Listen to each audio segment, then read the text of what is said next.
बहुत पुराने समय की बात है। एक घने जंगल के पास एक साधु रहते थे। साधु का जीवन बहुत सरल था, लेकिन उनके आश्रम में एक तोता रहता था जो साधारण नहीं था। वो तोता बहुत तेज बोलता था, हर बात में अपनी अक्ल दिखाता और खुद को दुनिया का सबसे बुद्धिमान प्राणी समझता था। सुबह होते ही वो बोलना शुरू कर देता, जो मैं कहूं वही सही है, मुझसे ज्यादा समझदार कोई नहीं। शुरू में लोग उसकी बातें सुनकर हंसते थे, लेकिन धीरे धीरे वही बातें लोगों के मन में जहर घोलने लगीं। तोता किसी से कह देता कि उसका पड़ोसी धोखेबाज है, किसी से कहता कि आज झूठ बोलना फायदे का सौदा है।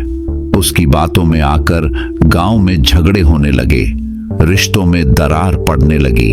साधु ये सब देखकर बहुत दुखी हुए। उन्होंने समझ लिया कि केवल बोलने की कला बुद्धिमानी नहीं होती। एक दिन साधु ने फैसला किया कि इस तोते को उस जगह ले जाना होगा जहां सच्ची बुद्धि की पहचान हो सके। साधु तोते को लेकर अकबर के दरबार पहुंचे। शाही दरबार अपनी पूरी शान में सजा हुआ था। अकबर सिंहासन पर बैठे थे और उनके पास बीरबल खड़े थे।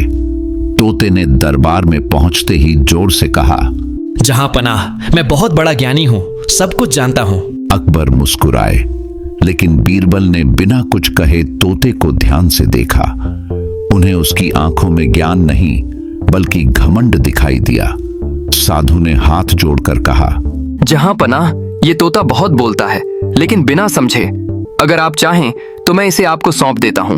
अकबर ने कुछ देर सोचा और फिर गंभीर स्वर में कहा, ठीक है, आज से ये तोता शाही महल की जिम्मेदारी है।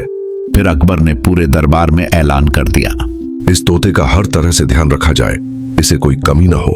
इतना कहकर अकबर थोड़ी देर रुके और फिर अचानक बोले, और हाँ, जिस किसी ने भी मुझे यह खबर दी कि तोता मर गया है, उसे मौत की सजा दी जाएगी। ये सुनकर पूरा दरबार सन्न रह गया। किसी की हिम्मत नहीं हुई कुछ बोलने की। बीरबल भी समझ गए कि बादशाह ने ये ऐलान सोच समझकर किया है। दिन बीतने लगे। महल के सेवक तोते का बहुत ध्यान रखते थे।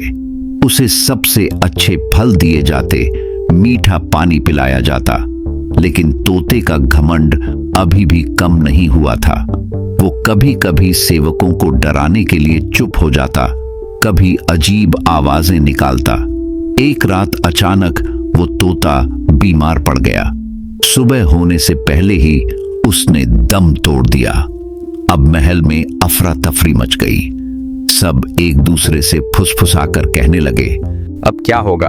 अगर बादशाह को बताया तो जान जाएगी।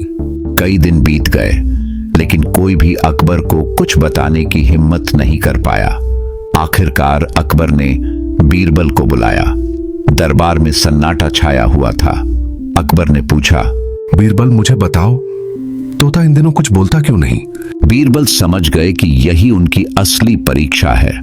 अगर वे सीधे कह दें कि तोता मर गया है तो बादशाह का आदेश टूट जाएगा, और अगर झूठ बोलें तो सच्चाई छुप जाएगी। बीरबल ने कुछ पल सोचा, फिर शांति से बोले, जहां पनाह, तोता अब न दाना चुगता है, न पानी पीता है, न उड़ता है, न किसी की बात का जवाब देता है। इसका मतलब क्या हुआ बीरबल? साफ साफ बोलो, कहना क्या चाहते हो?